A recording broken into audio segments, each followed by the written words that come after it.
Bonsoir à tous et bienvenue dans le journal. Ce soir, notre invitée exceptionnelle, Christelle Marcelin, créatrice de la marque Sophia Marlon.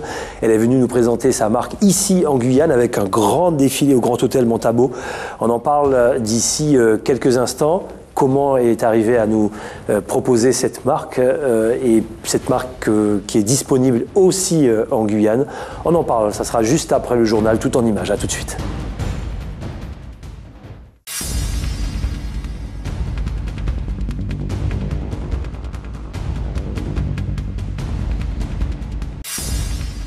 Une partie du personnel de la Chambre de commerce a observé un arrêt de travail de près de 2 heures ce matin.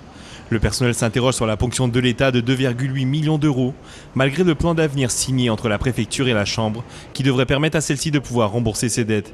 Cette ponction a été opérée dans le cadre du plan de 50 milliards d'euros d'économie du gouvernement, engagé en 2014, et touche les 162 chambres de commerce de France. Lundi matin, on recevait une notification de la part de Bercy qui nous ponctionnait 2 500 000 euros.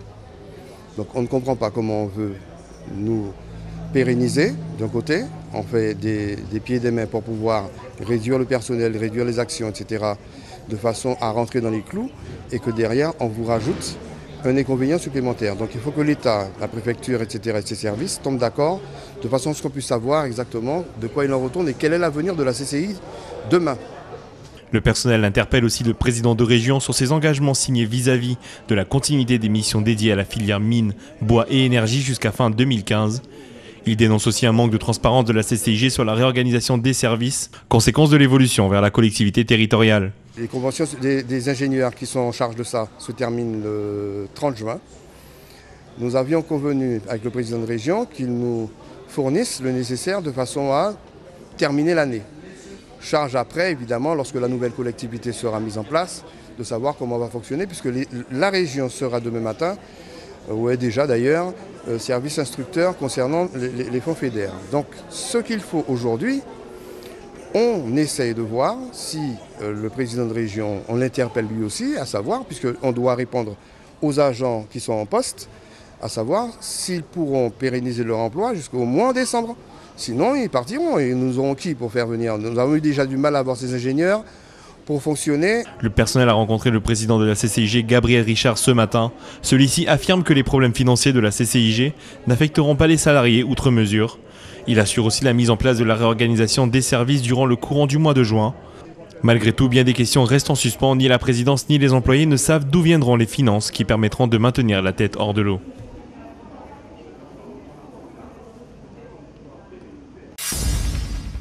Après avoir remporté une victoire quasi historique en première instance, Walwari est désormais déstabilisé dans le combat entamé face au Front National et Anne-Sophie Leclerc, gênée par plusieurs irrecevabilités. Bien que supérieure en nombre numérique à l'audience de la Cour d'appel, avec les grands tenants du barreau de Guyane et l'appui d'avocats venus de Guadeloupe et Martinique, les deux avocats de la défense ont réussi à retourner l'accusation à leur avantage. Dans ce dossier, les propos tenus par Mme Leclerc sont particulièrement graves. Mes confrères d'ailleurs de la défense l'ont parfaitement compris, à tel point que pour sauver Mme Leclerc et tenter d'échapper à une juste condamnation, ils essaient de tout miser sur la procédure. Et ce n'est un secret pour personne que quand vous mettez en place une procédure de diffamation ou une procédure, comme c'est le cas d'espèce, de provocation à la haine raciale, le droit de la presse est extrêmement protecteur et c'est un véritable chemin de croix pour arriver à faire condamner l'auteur des faits. Donc il y a une vraie difficulté procédurale et nous attendons avec sérénité la décision qui sera rendue par la Cour d'appel. Lors de cette audience tendue avec de multiples incidents, il n'était pas question de liberté d'expression, de lutte contre le racisme et la défense de la dignité humaine comme on s'attendait.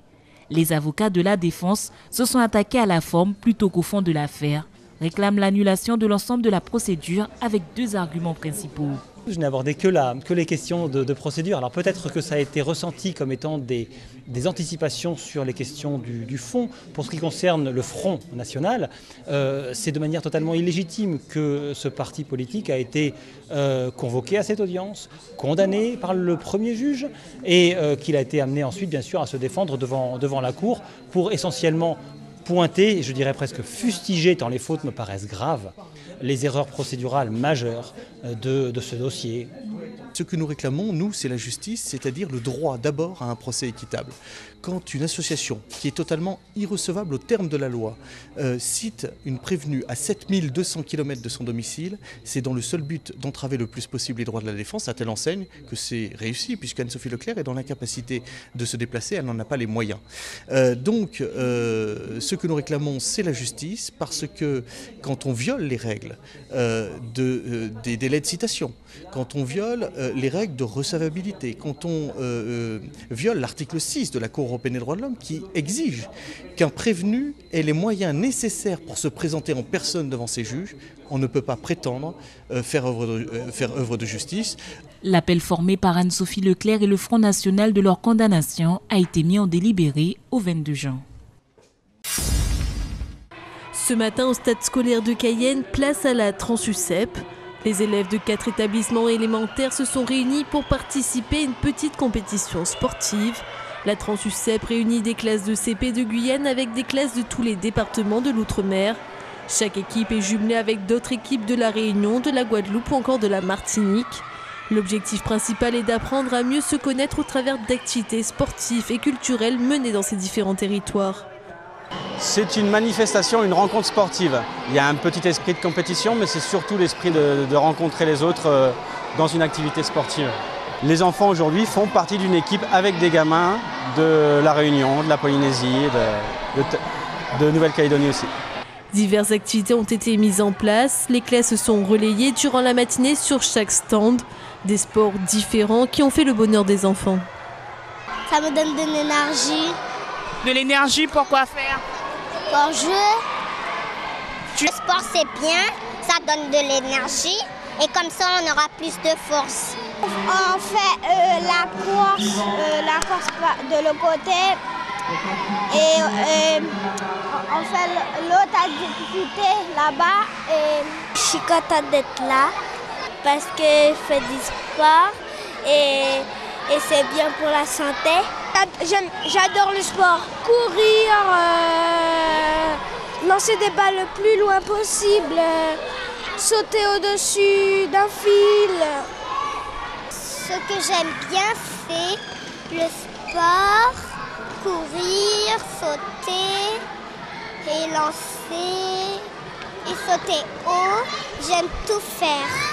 Durant cette manifestation, les élèves de chaque établissement ont pu donner des points à leur équipe des DOM auxquels ils sont jumelés. Les résultats de cette mini-compétition seront dévoilés ultérieurement sur le site internet UCEP Monde. La région lance sa semaine du développement durable. L'occasion pour la collectivité de mettre en avant ses objectifs et notamment présenter les actions menées pour les atteindre. Que nous souhaitons avoir une collectivité exemplaire et nous sensibilisons particulièrement donc les agents à ce concept de développement durable, à ces comportements qu'il nous faut avoir aujourd'hui tout un chacun pour ne pas consommer davantage, en tout cas consommer ce dont nous avons besoin. Des professionnels et des associations ont investi la cité administrative régionale et présenté leur savoir-faire, leur innovation en matière de protection de l'environnement. Parmi eux, Jean Maurice. Aujourd'hui à la retraite, il se bat contre l'obsolescence programmée. Passionné d'électronique, Jean Maurice redonne vie à vos anciens appareils. On se bat contre ça, contre ce gâchis, qui se passe. C'est que les gens ne peuvent pas le faire réparer, ils n'ont pas les moyens, ou alors ils trouvent que c'est trop cher par rapport au prix de l'appareil et ils le jettent. Nous, on se bat contre ça, on les remet en état, donc bénévolement, bien sûr. Les gens viennent nous voir, dans la possibilité de nos moyens, si on a les pièces de rechange, on leur change la pièce et les gens repartent avec l'appareil réparé, quoi. Cette année, la semaine du développement durable mise en place par la région est portée sur la transition énergétique, le dérèglement climatique. Samedi, un grand débat citoyen sera organisé.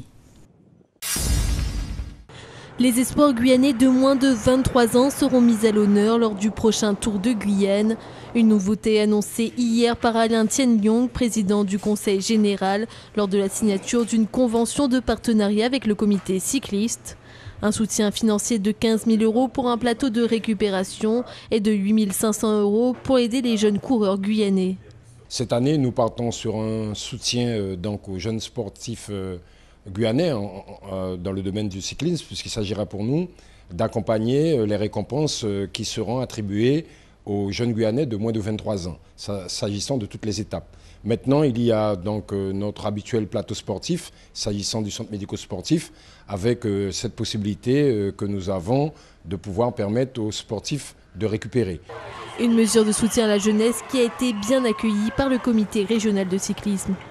Oui, c'est une mesure qui permettra de promouvoir les jeunes coureurs guyanais, de les encourager. C'est une source de motivation afin de leur permettre de briller sur une épreuve quand même qui a un caractère international, puisque nous recevons des délégations qui viennent d'Europe et d'Amérique du Sud.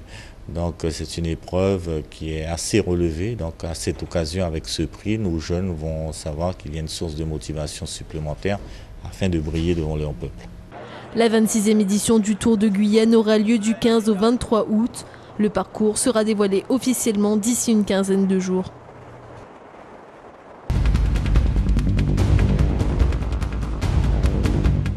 De retour sur le plateau du journal avec notre invitée Christelle Marcelin. Bonsoir.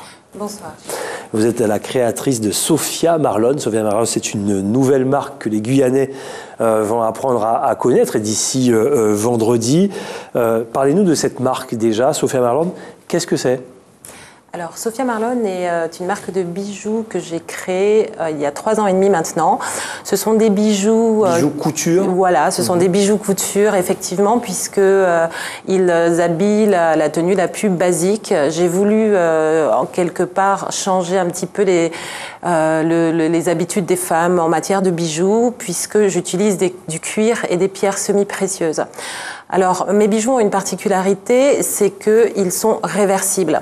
Voilà, pour le côté imprévisible de chaque femme, en fait. On a un bijou qu'on peut porter le matin en partant de chez soi, quand on a une vie bien rythmée. Et puis, qu'on peut, d'un tour de main, retourner le soir pour avoir une allure complètement différente sans avoir besoin de rentrer chez soi pour un événement imprévu, un after work ou encore un dîner. Voilà. Je vais vous en faire peut-être une petite démonstration. Oui, juste après cette question, oui. Vous mettez sur quel marché ? Le marché du luxe carrément ? Absolument, oui, parce que de toute façon j'utilise des matériaux, donc du cuir. Alors j'ai beaucoup de pitons, du galucha, ce sont des cuirs très sophistiqués. Dont les fournisseurs sont en Italie. Je travaille aussi avec les maisons qui travaillent pour les marques de haute couture. Voilà, un de mes fournisseurs à Paris fournit Chanel. D'accord. Et surtout par l'utilisation des pierres semi-précieuses qui sont de l'onyx, du spinel, des agates, du mica, enfin voilà, toutes ces pierres qui sont reconnues pour être des pierres dans le luxe. Nous vous avions parlé, rappelez-vous, on a déjà fait le portrait d'une jeune Guyanaise dans le luxe qu'on a rencontrée à Monaco. Aujourd'hui, Christelle Marcelin nous parle également de son parcours, avant de nous montrer justement les bijoux réversibles. Quel est votre parcours pour arriver jusqu'à Sophia Marlon ? Le déclic s'est fait en Italie, mais comment on y arrive ? Alors, tout simplement parce que on n'a pas qu'une vie. Oui. Donc déjà, je peux dire que j'ai eu quelques vies. J'ai travaillé dans pas mal de domaines. Et puis j'ai eu une révélation effectivement il y a 3 ans en partant, en faisant un court séjour en Italie. À Naples. Oui, à Naples. Donc à Torre del Greco. Plus précisément, où j'étais partie à la rencontre d'un artisan qui fabrique des camées. Alors le camé, c'est le médaillon, vous savez, que portent souvent nos grands-mères, voilà, avec le profil. Et ce médaillon est créé donc à Torre del Greco. Je devais en ramener un à Paris. Et je suis complètement tombée amoureuse du travail de minutie de ce médaillon, qui m'a rappelé mon travail en architecture, puisqu'à l'époque j'étudiais l'architecture. Et voilà, de retour à Paris, ça a été la révélation. J'ai décidé d'arrêter l'architecture pour me mettre à créer des bijoux. C'était il y a 3 ans et demi. Donc voilà. Et puis l'idée aussi que le bijou soit réversible. Ça, c'est... Oui. C'est une idée géniale. Voilà, en fait, oui, c'est vrai que souvent les clientes me disent qu'elles n'ont jamais vu ça ailleurs. C'est vrai que j'ai déposé donc le concept et parce que je voulais faire quelque chose de différent pour les femmes. Il faut se démarquer à Paris surtout. Exactement. Oui. Et donc je me suis inspirée de mon propre rythme de vie là-bas. Je pars très tôt le matin, je cours, je vis à 200 à l'heure et à l'origine, je n'étais pas quelqu'un qui portait des bijoux. Et du coup, là, je ne peux pas sortir. D'ailleurs, vous n'avez pas autour du poignet. J'ai pas de bracelet, je fais des manchettes, j'en ai pas pris aujourd'hui. Par contre, j'ai un de mes colliers. Donc, pour vous en faire la démonstration, je suis partie, je suis venue ici donc vous rejoindre pour l'émission. Voilà, ce soir, je sors, j'ai envie d'avoir une allure différente. Je prends mon bijou qui est d'un côté en agneau plongé noir, je le retourne et là j'ai un cuir d'anguille, voilà, qui me donne une allure un petit peu plus glamour, on va dire ça comme ça. Voilà, on a toujours une paire de talons dans son bureau ou voilà, des chaussures plus sophistiquées. On met son bijou, on le retourne et on peut sortir. Magnifique, simplement. Effectivement. Donc voilà, et c'est un concept qui plaît beaucoup. En live, oui, c'est un beau concept. Et puis vous avez aussi d'autres exemples ici. Alors je fais des cols. Alors j'ai deux designs de bijoux. Donc un bijou comme ça très court, un peu plastron, donc en col, avec un design cascade comme vous voyez ici. J'ai aussi, alors pour un petit côté plus working girl ou masculin-féminin, avec un nœud. La caméra est là, il n'y a pas de problème. D'accord. Ok, donc en python, on le retourne. Il y a un petit côté plus rock.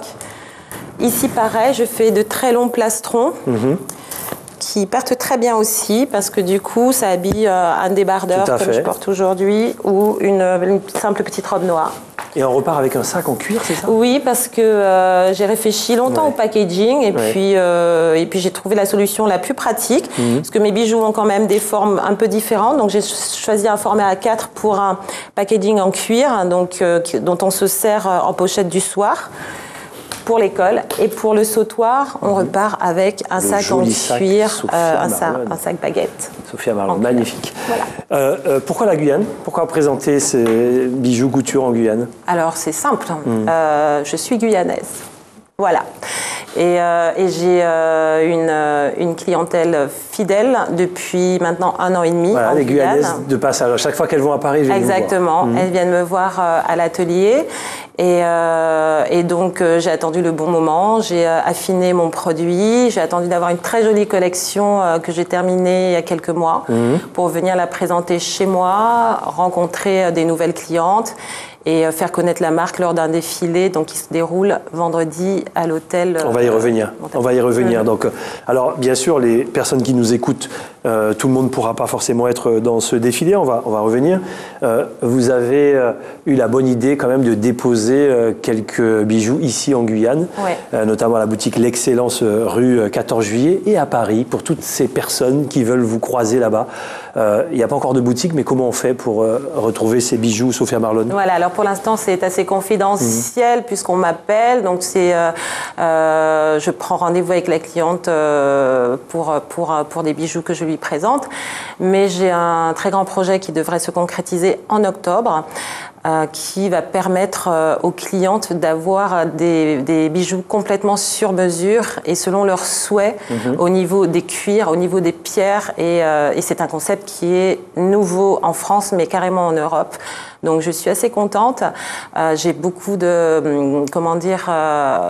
beaucoup d'appui dans ce domaine-là. J'ai la validation de mes fournisseurs et je travaille très dur là-dessus depuis 1 an.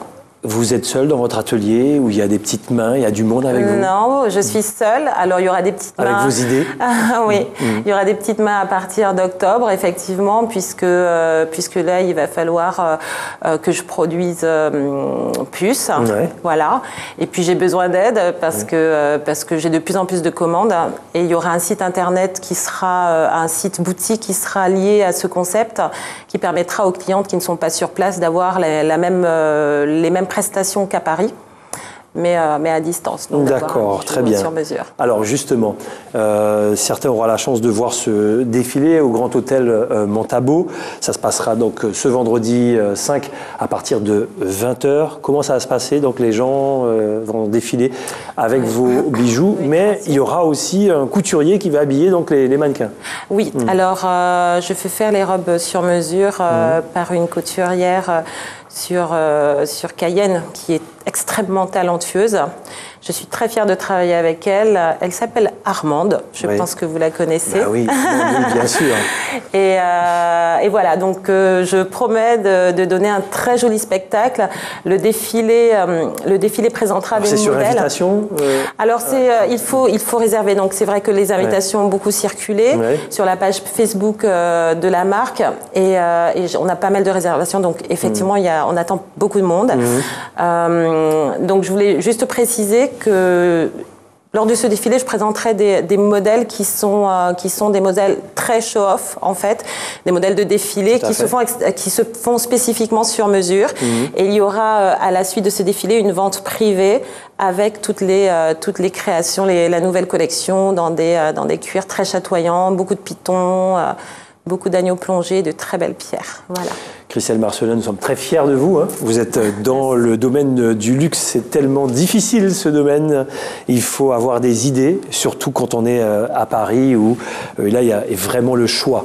Je rappelle qu'effectivement, pour ceux qui veulent rentrer en contact avec vous, ça sera l'occasion, vendredi 5, de rentrer en contact avec vous pour cette marque, je rappelle, Sophia Marlon. Christelle Marcelin, merci. Merci. Et à vendredi. Merci beaucoup. Merci à vendredi pour ce joli défilé. Voilà, c'est comme ça qu'on se dit au revoir. Pour se donner rendez-vous demain. Dans quelques instants, le journal de TF1 suivi de Dom Lac et Zod présenté par Dominique Nugent. Passez une excellente soirée sur ATG. À demain.